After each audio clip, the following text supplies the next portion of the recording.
Hello and welcome to this week's episode of Science Periodically, featuring your host, Ellie Faust. This week's episode will feature all you need to know about STEM Fair. Hello, fellow science teachers. Thanks so much for joining me for the first episode of Science Periodically. I'm excited to talk with you all about STEM Fair. STEM Fair is all about projects with purpose. It is about connecting our students to the real world. And in a lot of cases, it's the problems of the real world that they are attempting to fix. We really want to strive for every child's project to have this list of components. Take a look at this incredible flowchart provided to us by the district. This is available to you online at any time.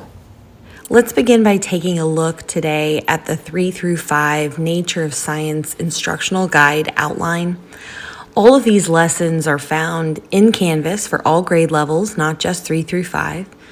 You can see that each of the 5-day work weeks planned has a different purpose. Last week was brainstorming, research, and choosing a question. So we're hoping at this point that your students have decided what kind of project they would like to begin, whether it is engineering, inventing, or an experiment.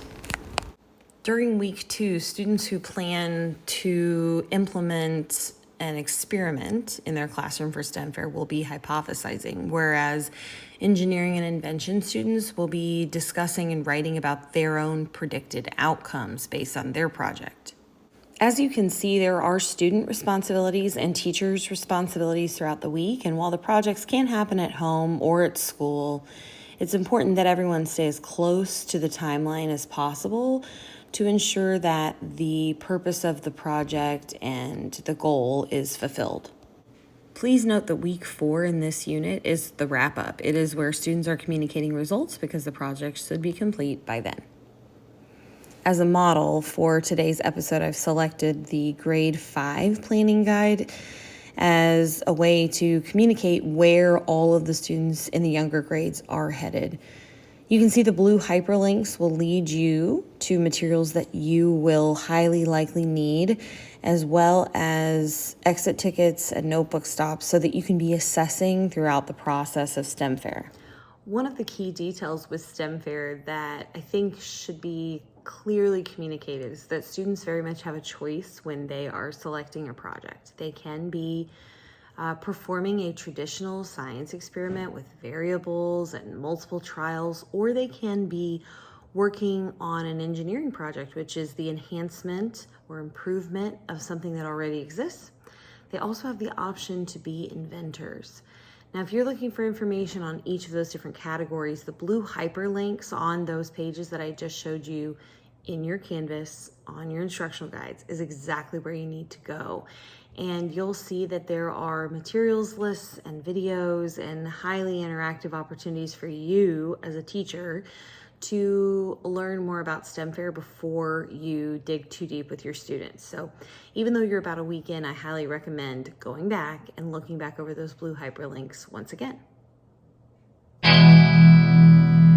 The next classroom detail that I can share with you today would be access to sample videos. So take a look at how to access my science resource YouTube channel, where you have obviously found this podcast episode, but also where you can dig a little deeper to find student samples of STEM Fair videos from last fall.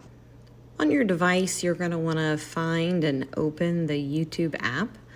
And from there, you can look up this teacher by her full legal name, Elizabeth Evans Faust. And then upon finding my channel and my videos, you will see a variety of STEM-based videos and montages of not only what's happening in my STEM classroom, but also promotions for events like SMath Night and, of course, last year's STEM Fair video submissions. These are not all, but here's one example. This, of course, is Caroline's project, where you can see exactly how it was made and posted online here.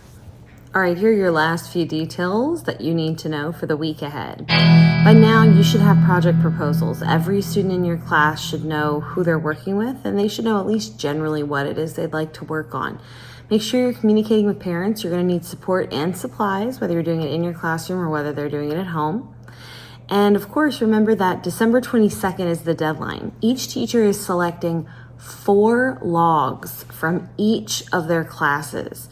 And what that means is that if you're departmentalized, you're going to be submitting 8 different finalist logs. These are the top 8 students between your 2 classes. Ideally, it's 4 and 4.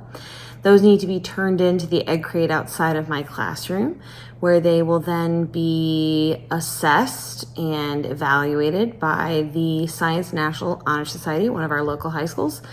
And we'll communicate feedback to you as soon as we possibly can. So best of luck to you. Please reach out if you have any questions. My contact information will be right here at the end of the podcast. This has been an episode of Science Periodically.